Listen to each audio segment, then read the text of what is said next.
everyone, and thanks for joining us. I hope you've been having a great time today and enjoying all of the conference content that you've seen so far.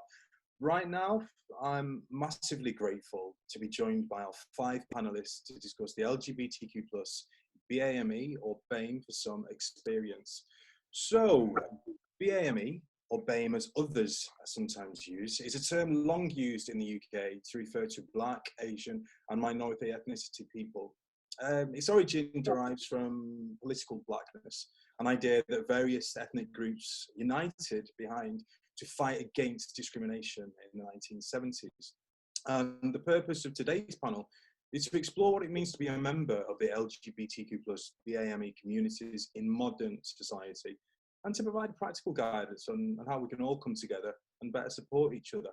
So hopefully the panel today can give everyone an insight into the specific experiences of BAME people and the many, many challenges and barriers that we face. But more than that, I hope it opens up discussions and provides the opportunity for us to consider how we can all start bridging the gaps within our communities to ensure inclusivity for all LGBTQ+ people. We are, after all, stronger together, right? So today, before we dive deep in discussion, I'd like for each of the panelists to introduce yourself, including your correct pronouns, please, and tell us a little about yourselves too for the audience at home. I know the names already, so I will ask Sharon, please.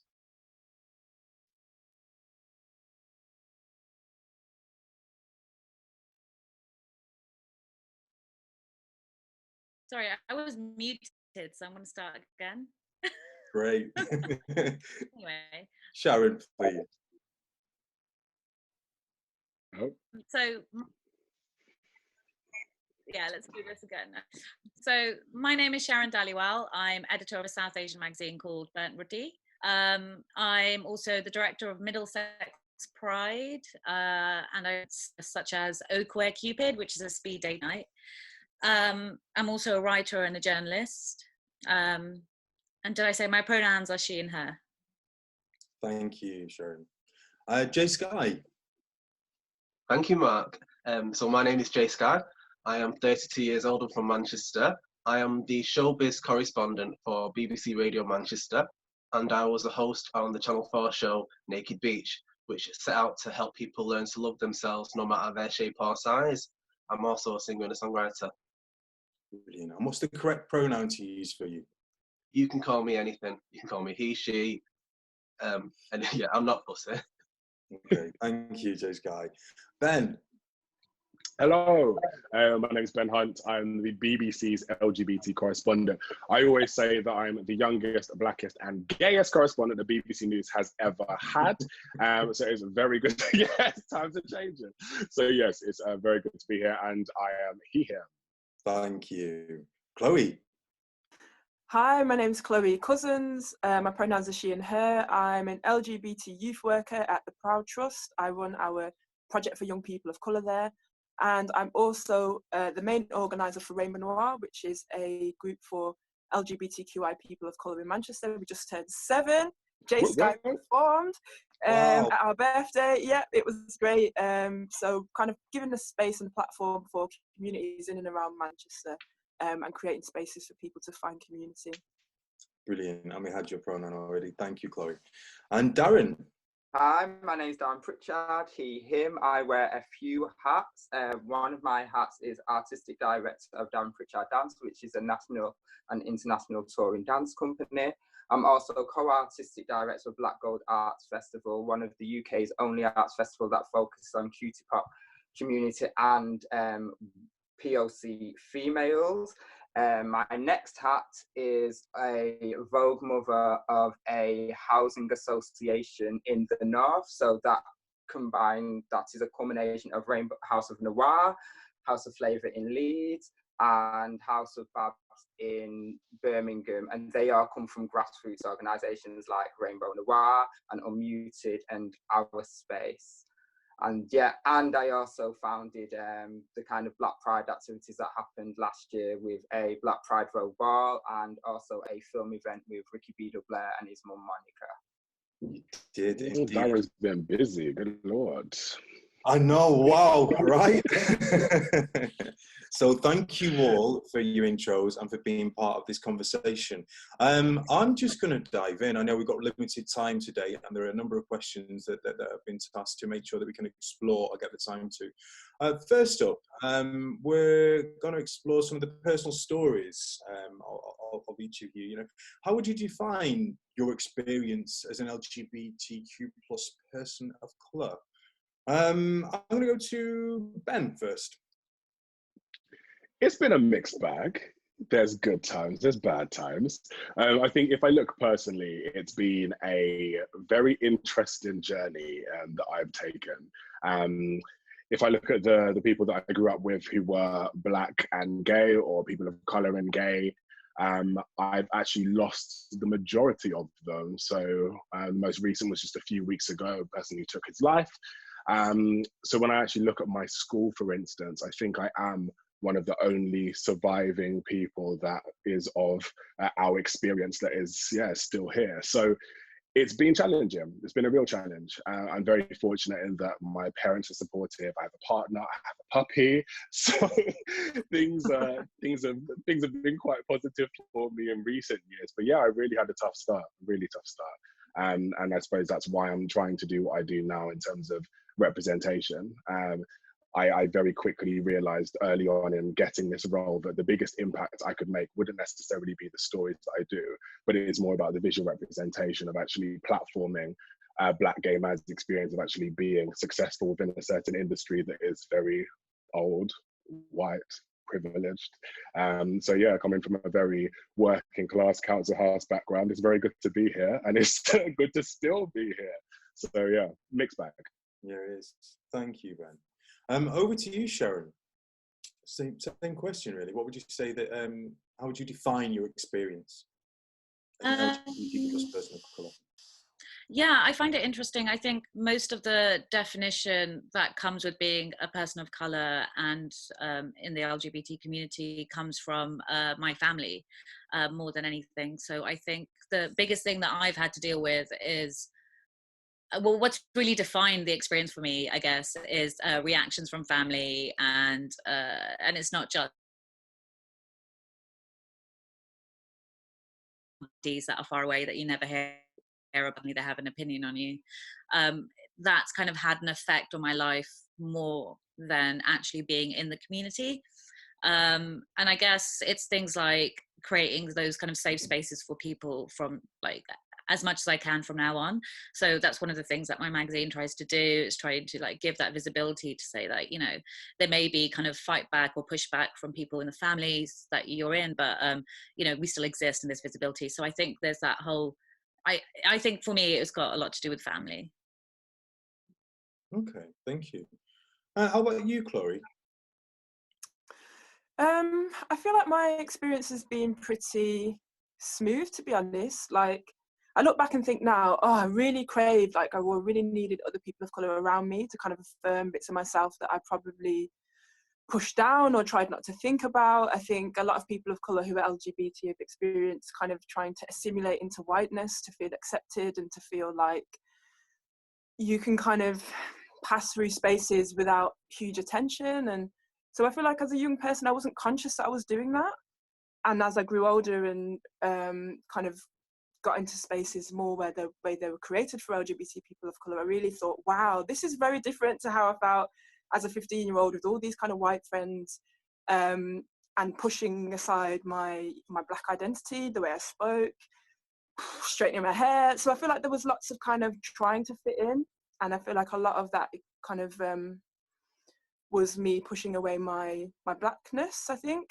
But I wasn't aware of it at the time. So I was like, I'm gay and it's great. But actually looking back, there was quite a lot of, I guess, sadness in those moments, which is why I think it's so important that we have spaces for people of colour, and why even now when we're all in quarantine, it's quite a scary thought to think of how disconnected people are going to feel, because there's so many groups that have kind of grown in the last few years that people really find community in. And actually to think, wow, you know, however long we're quarantined for or separated in distance for could be really impacting on people feeling like they are part of something and they've got people around them who are, you know, nourishing and feeding that. So Yeah, I think as I've grown older, I've kind of realised bits about my childhood, but at the time it was kind of like I had a few gay friends and it didn't feel hugely like an uphill battle that I know a lot of people do experience in my community. So yeah, that's kind of me in a nutshell, really.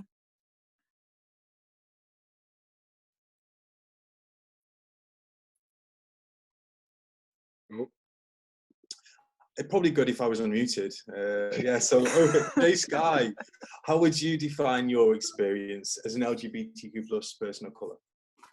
Gosh, my experience has been really varied. I know that I'm lucky because my family have grown to accept everything about me. I think throughout my life, I've always had an issue about being visible enough and people respecting me, and that's probably why I dress as loud as possible, because I want to change people's thought process with how they treat people differently depending on what they're wearing and things of that nature. But when I was younger, I didn't realise I was gay until I was a lot older, say maybe second year of university.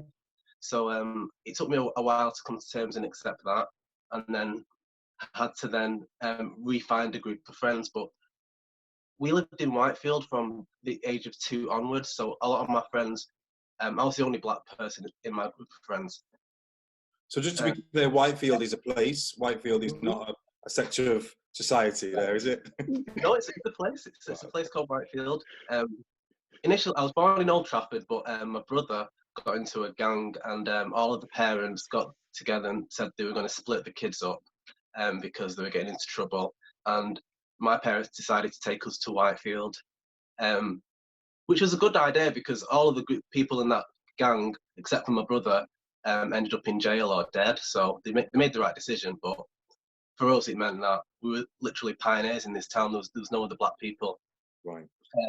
And that involved stories of the police following us home regularly, teachers being racist, a lot of injustices. And as a child, you don't really know what's going on. But so I think accepting my sexuality came secondary to trying to please people enough to be accepted on the race grounds. So that was quite a journey for me. But I think in the black community, our biggest issue is obviously around masculinity and how this represents us. And I think now we're in an age where we can appreciate everyone for who they are. And I just know that I'm lucky that my family accepted me. Yeah, and everybody who gets accepted is very lucky. You're quite right in that one, Jay. And Darren, can you tell us about your experiences or define them for us? Yeah, I've been really fortunate that I come from like a really fierce white working class mother who kind of let me embrace everything that I was. So culturally, I grew up in quite a densely black area, so I was exposed to kind of my culture as a kind of like half West Indian male. Then also, in terms of my sexuality, it was quite varied in that I did have like my 2 godfathers were gay, yeah, gay godfathers, and so I grew up with lots of kind of visibility of kind of like love and acceptance, because my family was so kind of fierce and protective of me. I didn't actually come out till I was like 16, 17. And I think that was because I didn't feel the need to, because everybody knew. But there was, I had the homophobia at school, the name calling, but I think because of the area that I grew up in, the kind of, in terms of kind of like experiencing racism and homophobia, it's more not accepted than it was, because it was kind of like working class areas at the most diverse areas that there generally is, especially when I was growing up in the kind of like 80s and 90s. It was black, gay, straight, and especially in Hume, where I grew up in, which is an area which was quite very, very, very fiercely working class. So in terms of my my kind of grounding, I had a really, really good grounding. I think that's enabled me to do so much that I do today, because I just went into the world quite fearless, and the fact that that nothing's gonna kind of like stop me regardless of his view, because my mum always said somebody's gonna hate you for something. So it was like, oh well, it's gonna be because I'm black today, or because I'm gay tomorrow, or because I'm mixed and I'm not accepted by either or. So I've just had that kind of like real resilience. But yeah, the main thing was I think it was the homophobia more than anything, than the racism that kind of like I got being a feminine guy in a quite very densely West Indian and African school, where in that the culture isn't as accepting as the white left liberal lovely land that we kind of like some of us live in. Yeah. Thank you, Darren. Thank you all for sharing that. We touched upon what it was like, your experiences. We spoke a lot there, or you spoke a lot about what it was being younger. How would you define your experiences today, Chloe? I feel really privileged, to be honest, because I work for an LGBT organisation. I run the group for young people of colour there. I'm given a platform that I feel really lucky to have. And I guess I've mouthed my way to having a platform with Rainbow Noir as well, in that kind of I've had a bit of I've also had the privilege to be able to have that platform and kind of open my mouth about things.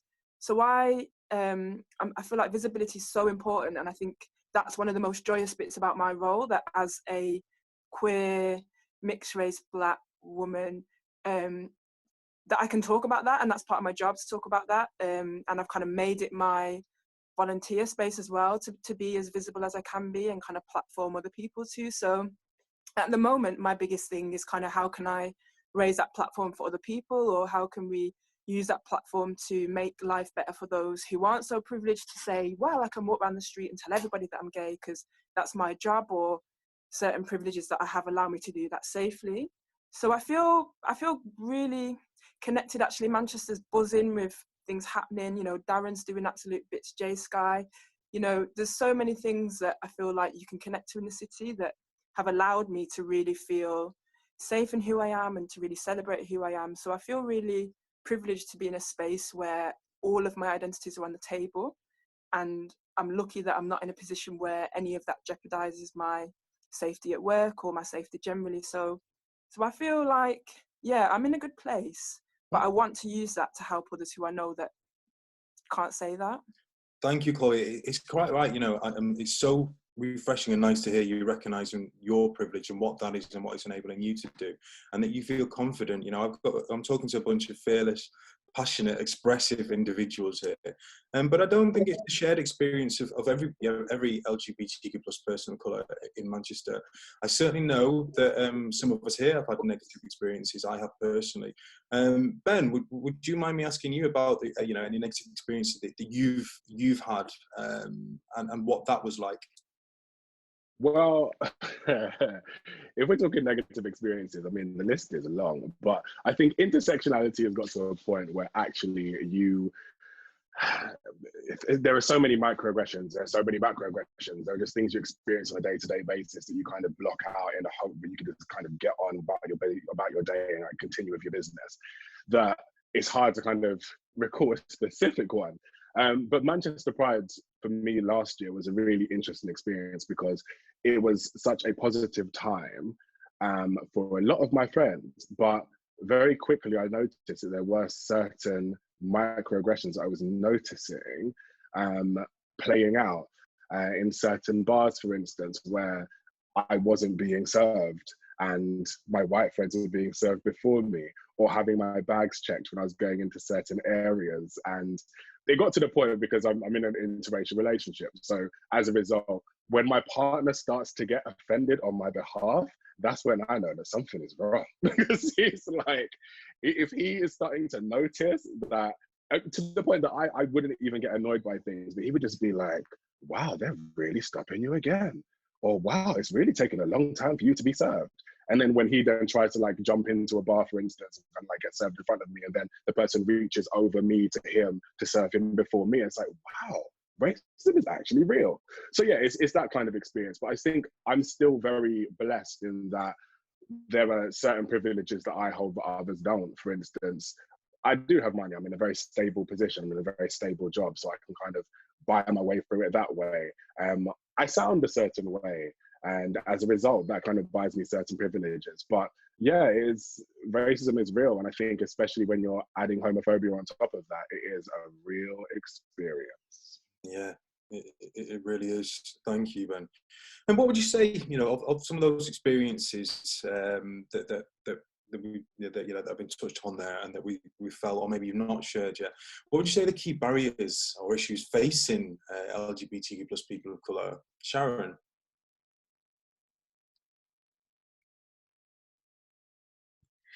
I think a lot of it's to do with erasure.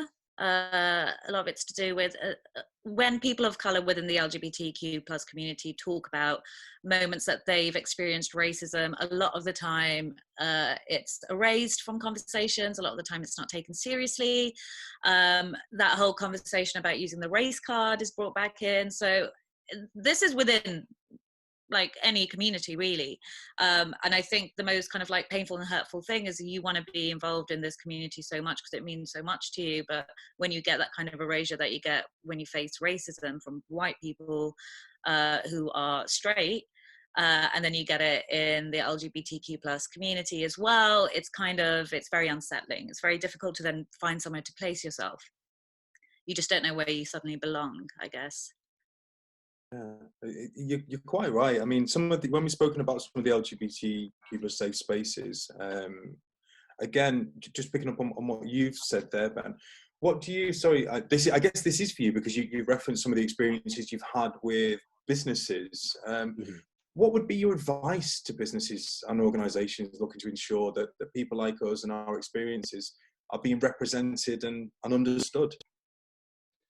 You need to actually speak to the communities that you're trying to represent. I suppose that's one of the biggest things. Having been a strategy manager within Google, a big corporate organization, it really shocked me the amount of times that around the table, people didn't just think, wow, we actually really need to bring in the very people we're trying to represent within these conversations. Like, you're not going to be able to brainstorm someone's experiences that you don't have personally. So bring them to the table, bring them along, and pay them for their time as well. That's always good. I think it's this idea that you're actually a business. You're trying to make money from certain things. As a result, if you're trying to make money from certain things and you're bringing people in to share their experiences, then share some of that money with them. I think that's a really important factor. But a lot of these businesses do have their people's best interests at heart, and they are trying to do the right things. But they need to remember that the people on the front line may not have the same views that you hold in your boardrooms. And I think that some people really struggle with that. For instance, when we do cover stories about racism, and organizations will be like, oh, well, we're not racist. We as an organization are definitely not racist. Okay, you may not be, but the agency that you've employed to do certain things, who you have absolutely no contact with apart from literally telling them to be in a certain place at a certain time and then paying them after, they may be racist. So it's about looking at where is that supply chain of individuals. Does everybody know where they should be lying within certain views on equality and diversity? And if not, then you need to do something about it. Okay, thank you, Ben. Chloe, how important do you feel that leadership buy-in is in tackling institutionalized racism? I feel like without it, there's no point, because, I know people in organizations with white leadership, white male leadership, and you'll see people on the front line who are people of color because, well, I feel like people hire people of colour, and then actually, if nothing changes at the top, nothing changes. I know people who are working in organisations who are experiencing racism, who are having to fight doubly to prove themselves and their worth. So it's kind of like, really, unless you have a whole organisational shift, or you have people at the top who believe and actually care about investing in this, nothing changes. You have empty conversations again and again. And I've had conversations with people that I feel like we've been having for years, and very little has changed, or very on the surface things change, but then you find actually people's experiences don't reflect that. And so then they're used as dummies to say, look, we're diverse, we've got a black and a brown stripe, or look, we've got people of colour on our staff team. But then actually hearing their experiences and hearing what work is prioritised and where funding goes, unless there's black people. In fact, leadership should be black, leadership should be people of colour, because actually it's not good just them buying in. If we're not the leaders, things don't change. White people can only do so much in their allyship. We need to be working at the top. And somebody said once to me, there's loads of Guinness organisations, and I thought that was a really interesting way to look at things. Black on the bottom, always white on the top, and therefore nothing changes, but it looks like it's diverse. A pint of Guinness is black. but at the top it's white, you know, and I think that reflects a lot of how organisations function. But people think, oh, actually, if our workforce looks diverse, then maybe things are changing. And even though little things will change, those people burn out. Those people having experiences where they've got to be quiet or they've got to watch their backs in the office. And so for me, yes, leadership needs to buy in, but leadership needs to diversify itself. Okay, thanks, Chloe. I'm going to move on to a different topic, but it kind of aligns itself with what you've just been talking about. You touched on allyship there. Now, what do you think allyship looks like? You know, what does it look like for you as an LGBTQ plus person of colour? J Sky. Hello. Allyship, it's very important because I don't believe it should be the responsibility of a marginalised group to change the mindset of those that are persecuting it. I think change only happens when we get a buy-in from someone else. And it's about doing the right thing and calling out attitudes and behaviours when they arise. If we were to do something or to say something, like it was mentioned before, they'd say we're using the race card or we've got a chip on our shoulder. It's probably more offensive nowadays to say someone is racist than to actually be racist. There's more outrage over that nowadays, which is really frustrating. So allyship is about just taking on the whole package of doing the right thing for others, and that's how change will be implemented. Thank you. That's interesting. Does anybody else have a view on allyship and what it looks like? Then we share the similar experiences, I guess. Sharon, I just spotted here. Sorry, over to Sharon. Yeah, also it's got a lot to do with being vocal as well, I think. And a lot of that is also to do with helping the like LGBTQ plus people around you feel comfortable to be your friend as well. Because I find a lot of the times when you have friends that aren't necessarily allies, then you don't really feel like that you belong in their group of friends or whatever. So I think being vocal is really important, and like signing petitions, going out to marches, being part of like policy changes, just making sure that it's not just the LGBTQ plus community making all the movement, you know, it's you as well, but making sure you're vocal about it, not just silently maybe signing a petition and never talking about it again. Thanks, Sharon. I guess that includes I guess that we need to make sure that we are including non-BAME people and non-LGBTQ plus people in terms of talking about allyship and having a greater responsibility and placing that responsibility on individuals as people, first and foremost, is what I'm hearing there. Okay. Darren, I guess this one's for you to start with. With the popularisation of Vogue balls, which are steeped in Black culture, do you feel there's a risk of cultural appropriation? When you do anything that is Black, Asian, Arabic, and is fantastic and is amazing, there's always a risk of cultural appropriation. It's been going on since the beginning of time. As soon as a Black singer's opened their mouth and people felt it in their soul, they was like, yes, I want a piece of that. So for me, it's always gone on. And with the Vogue scene as it is at the moment, is I don't really worry about appropriation because I'm doing what I'm doing, and people have always been inspired. They've been they've appreciated the culture. Some people have appropriated it. Appropriation generally comes in when people make money off your culture. Generally, that's when people are like, oh, ooh, like when Madonna made a whole lot of money out of the Vogue track, but it wasn't necessarily going back to the community that it came from. So with the amount of cutie pock houses that I've got and the amount of work that I do up in the north and from the Midlands, I don't really worry about it because it's an ancient thing that has always happened. And instead of me getting bogged down in, oh my God, you're appropriating my culture, it's like, at the end of the day, a Bramley apple pie isn't going to be the best apple pie, and I am not Bramley apple pie. If you want to go to the source and you want to go to a real hardcore Vogue ball, come to the one that's cutie pock and run by cutie pock people. So I don't get bogged down in that because it's such a long fashion has been appropriated, hair has been appropriated, our culture, our words, our slang, our models of working are kind of the way in Africa, the way you weave the way that Africans ecologically did their kind of like their ecosystem. It's all been appropriated spirituality as well. So it's just like it's happened, and I don't get kind of like salty about it. I just kind of go, I'm doing what I'm going to do to uplift my cutie pop community, and you can always try to do that, but you will never, ever, ever be me or do what I do.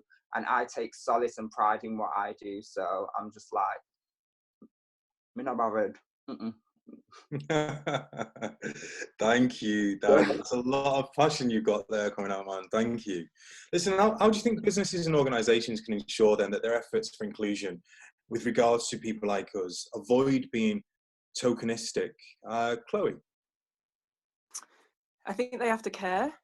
Like, my partner was speaking on it was an LGBT arts conference and was delivering something on this kind of topic, and actually she started with, do you care? And actually, if you don't actually care, the work you do is going to be tokenistic, or the work that you do is only going to reach so far down in terms of the depth of your work and the meaningfulness of it. Because I think a lot of people feel like they should care, or they're pressurized to care, or next door's got the black and brown stripes, so we'll adapt to our rainbow. And actually, they're not caring. It's not coming from a place of genuine care for wanting to uplift the community. And I think some of that is giving power, some of that is concentrating resources and moving them around, some of that is really looking at your own structures and really how whiteness is everywhere and how you're unpicking that for your staff, but how does that then impact on your services? And so I kind of feel like organizations it has to come from a genuine place of care, and that also means it's accepting it's hard work as well. I think when people realize that it's hard work, oh, I've got to give time, or I've got to give money, or I've realized I'm racist and I'm really upset. You know, it's not easy being an ally, it's not easy, but I think when it gets hard, people say, oh, we'll get the flag, that's easy, that's done then. For me, if you care, you'll put in that effort, you'll put in that time, you'll own up to your own racism, your LGBT phobia, and then whatever comes from there is going to come from a genuine place. So my point is, as I said, that, you know, kind of as my partner was saying, you have to come from a place of care. Otherwise, otherwise we end up in situations like now where people say they do, but actually, as people experiencing services or engaging with organisations, we feel that they don't. You know, we can feel the difference, and you can see the difference. So yeah, that would be kind of my take on that. Do you feel we, as the group of people representative of the BAME LGBTQ plus people, do you feel where we can use a platform, we have a responsibility to educate these organisations and businesses as to how to be more authentic, or do you think they should be? Do we assume that they should take it upon themselves to understand what it actually means? I feel like there's a mix of the two. Like, if you don't know something, you can Google, or you can, buying in training, if people want to buy in our training, or as Ben said before, you know, paying people for their time, then that's different. I've also experienced people paying for their time and then that information only goes so far. So it comes back to that place of, do you care? And I'd say that with everything in terms of kind of, you know, we're not the people that have to say, educate our friends on trans experiences or being a lesbian or being gay, and actually some of that is your research that you've got to do yourself. What I would say is that there's plenty of people of colour out there who will gladly take your money and give you that consultancy, but I don't think people are looking that far to hire us in to do that work. So yes, it's our job. If you're going to pay us, if you're going to listen, if you're going to act on it and you actually mean it. If you're not going to do any of that, then no, I'm not going to tell you nothing about my experience, because it's a waste of my breath and it's not going to impact on anybody else. So, you know, if you're going to put up resource, cool. Otherwise, no, I'm not going to give you my experiences for free, and I shouldn't expect the community to do that either, because I think people often underestimate how the emotional labour we go through telling white people about racism, explaining it to them, convincing them of what it is. It shouldn't be our emotional labour, especially if we're not getting paid, especially if nothing's going to change now. So if you're going to pay for consultancy, then yeah. Otherwise, no. Thank you, Chloe. I'm going to move this on a little bit, but picking up on what you said there, it was the first time we discussed really white people. Ben, you said, one of your self-describing phrases earlier was the blackest, gayest correspondent in the BBC, as I know, I guess. You hear the phrase white privilege quite often. What does that phrase mean to you? So I've always grown up, worked, been educated within non-Black spaces. And I think it's interesting, this idea of white privilege, because it stretches so far more than my words could ever describe. It is just, gosh. White privilege means to me, it's this idea of something that I will unfortunately never be able to break through. It goes into everything, every aspect of my day. If I was whiter, it would just be easier. I'm not sure. It's very difficult to describe. It's like, if you want to give an example within workplaces, in certain meetings, for instance, white colleagues may be listened to more than their Black colleagues or their POC colleagues. If you're looking at salaries, it's the idea that I've worked in places before where, as a result of not being white, I've not had as high a salary as my other white colleagues have. It just stretches so far and it's so deeply ingrained. And I think it comes in part with being in the society that we are. Things in the UK are very white as a result of it being a very white nation. And I think as people are finding their voices and finding representation, things are changing. But to add on for Chloe's point earlier, I think the idea that organizations can do more, they can bring in these experiences and they can overcome this white privilege by hiring people of color. There's consultations and all of that is, yes, that's there too. But if you actually hire a diverse staff, then naturally you will have those experiences within those boardrooms and people will be able to tell you firsthand what it is like within certain places, or whether you're making a stupid decision before you mess up, go viral for being cancelled. Thank you very much, Ben. Listen, all these conversations are quite passionate and can go on for a very long time. I feel that we've got a really short period of time to have such conversations on such an important issue that's facing LGBTQ plus communities, in proclaimed safe spaces, in the workplace and out on the streets as well. I'm going to shortly have to move on to closing remarks. But Jay Sky, I've in the past I've heard that you've had difficult experiences in finding integration within LGBTQ plus safe spaces. Yeah. Are you happy to talk about your experience that you've had there as a final note for people to understand that when we talk about LGBTQ plus communities, right, the barriers are plentiful. Is there anything you could share on that from your experiences? Yeah, sure. I mean, when I first used to sneak off to the gay village in Manchester, I wouldn't even get in through the door. The bouncers wouldn't let me in. They'd say members only, and so I'd get turned away from pretty much everywhere. And then as I grew in confidence, I used to want to go to things like Pride and stuff, and I'd have similar experiences to Ben where I'd notice people would get served before me, or I'd get pushed out of the way and just generally disrespected. And I think that's one of the reasons why, as I said earlier, I do like to be loud, I like to be visible, I like to make change. But also on the flip side, I used to go to a lot of straight venues also dressed just as loud. So I'd have similar battles there where they wouldn't let me in dressed the way that I was dressed. Now I'm fortunate enough to be in a position where I can wear what I want and go wherever I want. And I'm so grateful for that. But that wasn't always the case. There was times when I'd even work for certain nightclubs on the straight scene and bouncers would physically lift me and carry me out of the venue because they said I wasn't dressed appropriately. I'd been thrown out of so many venues just because of how I look. I've been heckled constantly.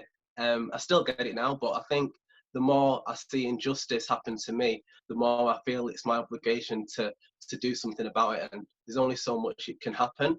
And hopefully by me becoming a visible representation, I can encourage people to treat others better. Thank you, Jay Sky. I want to say thank you to each of you once again. It can't go unsaid that I myself have a great responsibility. It saddens me to hear some of the experiences that you have at a celebration that I'm responsible for overseeing. I know we have a lot of work to do and a long way to go before we can, each of us, experience true equality as LGBTQ plus people, let alone as BAME people that that are recognised by LGBTQ plus communities too. We started work at Manchester Pride on a project some time ago. Chloe was instrumental in the initial conversations of getting this off the ground. We are introducing and have launched our All Equals Charter, and we'll be working with venues in and around Manchester's gay village and any organisations that want to work with Manchester Pride to understand some of the issues that we are facing as BAME people specifically. For now, I'd just like to say once again, thank you all for taking the time to be with us today. I'm massively grateful. For those who want to continue the conversation, please feel free to tweet the panelists using their own handle and the hashtag MPConference2020. The Twitter handles will appear at the end of the video. Thank you to everybody and enjoy the rest of the conference.